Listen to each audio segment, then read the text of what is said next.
वाराणसी की यह कथा द्वापर युग की है, जब भगवान श्री कृष्ण के सुदर्शन चक्र ने काशी को जलाकर राख कर दिया था। बाद में यह वाराणसी के नाम से प्रसिद्ध हुआ। यह कथा इस प्रकार है। मगध का राजा जरासंध बहुत शक्तिशाली और क्रूर था। उसके पास अनगिनत सैनिक और दिव्य अस्त्र शस्त्र थे। यही कारण था कि आसपास के सभी राजा उसके प्रति मित्रता का भाव रखते थे। जरासंध की अस्ति और प्रस्ति नामक 2 पुत्रियां थीं। उनका विवाह मथुरा के राजा कंस के साथ हुआ था। कंस अत्यंत पापी और दुष्ट राजा था। प्रजा को उसके अत्याचारों से बचाने के लिए भगवान श्री कृष्ण ने उसका वध कर दिया। दामाद की मृत्यु की खबर सुनकर जरासंध क्रोधित हो उठा। प्रतिशोध की ज्वाला में जलते जरासंध ने कई बार मथुरा पर आक्रमण किया, किंतु हर बार श्री कृष्ण उसे पराजित कर जीवित छोड़ देते थे। एक बार उसने कलिंगराज पौंड्रक और काशीराज के साथ मिलकर मथुरा पर आक्रमण किया, लेकिन भगवान श्री कृष्ण ने उन्हें भी पराजित कर दिया। जरासंध तो भाग निकला, किंतु पौंड्रक और काशीराज भगवान के हाथों मारे गए। काशीराज के बाद उसका पुत्र काशीराज बना और श्री कृष्ण से बदला लेने का निश्चय किया। वह श्री कृष्ण की शक्ति जानता था, इसलिए उसने कठिन तपस्या कर भगवान शिव को प्रसन्न किया और उन्हें समाप्त करने का वर मांगा।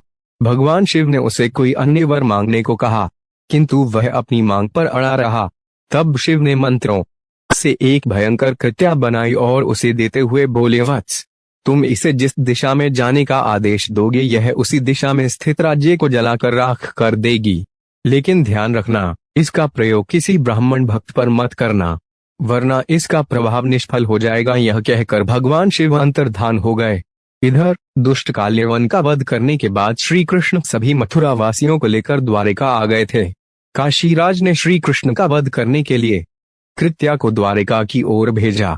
काशीराज को यह ज्ञान नहीं था कि भगवान श्री कृष्ण ब्राह्मण भक्त हैं, इसलिए द्वारिका पहुंचकर भी कृत्या उनका कुछ अहित न कर पाई।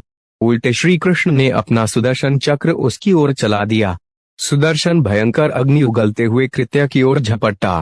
प्राण संकट में देख कृत्या भयभीत होकर काशी की ओर भागी।